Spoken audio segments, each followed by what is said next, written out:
Hi, this is Annalisa, and in this video, I just wanted to share a very quick advice on immigration health surcharge.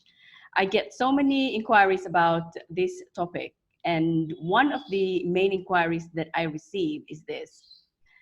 They have calculated my immigration health surcharge that I need to pay.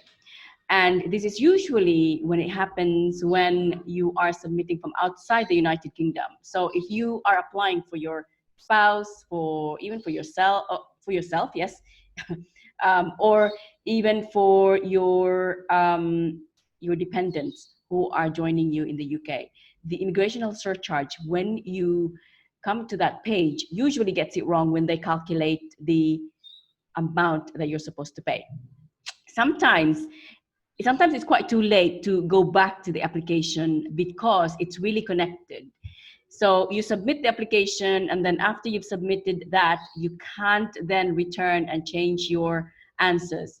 But when you get to the immigration health surcharge page, it will ask you questions about, are you joining? So if you're applying for your dependent, there's a question that says, are you joining another migrant in the UK? And it will ask about their details. It usually asks about their immigration health surcharge reference number. If you have that, then you need to include it, because then that will refer them to the details that they have on the system. And if it is working properly, they should then recalculate the amount of IHS that you need to pay. And sometimes if you don't do that, then it will be on the basis that you will be staying in the UK, let's say for 2.5 years, which currently of recording this video will be £1,000 that you need to pay for IHS. Now, if you're applying from outside the United Kingdom, it's not really £1,000 that will be deducted from your account, because they then convert that amount of money into US dollars or whichever currency that the system is attached to.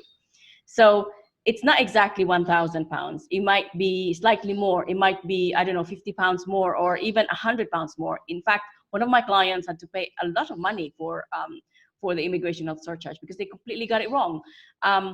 In fact, her visa was only for 1 year, and then she had to pay over like 3 years worth of immigration health surcharge for her daughter to join in the UK. So they do get it wrong. So in the event that you find that you're submitting an application and it is wrong, and you have no choice but either to pay it or redo another application. But when you redo another application, it does not guarantee you that when you get to the immigration health surcharge page that you're going to then they're going to calculate it correctly. There's still no guarantee.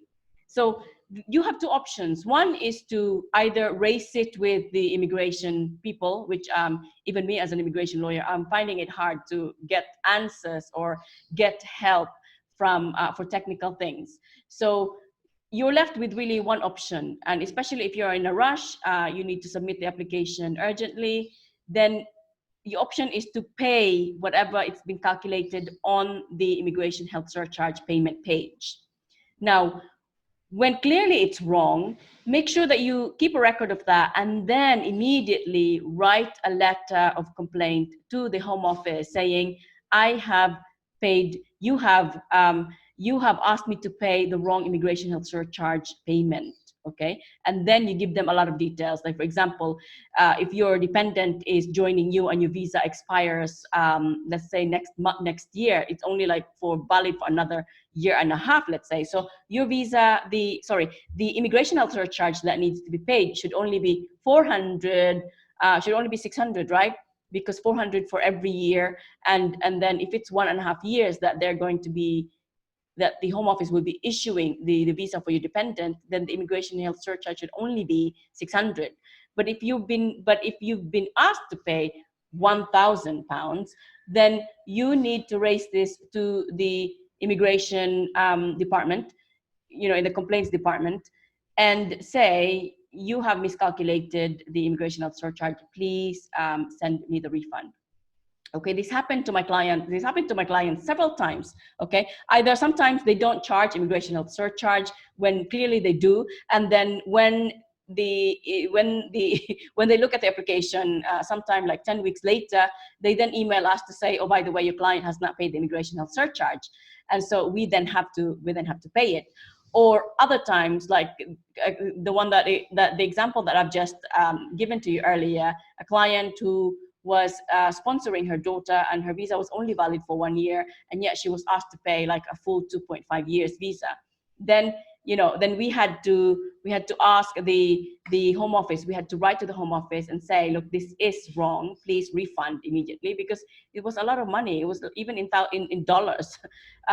So but clearly they refunded it, but we had to follow it up. I think they say something like within 4 weeks they would refund, but it took longer than that. But eventually she got refund. Okay, so that's the only choice. Those are the only options that you have. So so this is just to address that issue, because I get a lot of inquiries about this immigration health surcharge payment request, that's been correctly calculated by the home office software. It's a software that's wrong, and it's not quite correct yet. So it's something that they need to fix. But at the moment, they're not fixed yet, and it's going to be quite complicated. If they do introduce this exemption for healthcare workers. But for the time being, the only options that you have is either to pay it or to raise it, but then that will delay your application, or pay it and then complain to get the refund. I hope this video has been helpful. Please, if you find this really helpful, please click like and subscribe to my channel. Subscribe to our channel.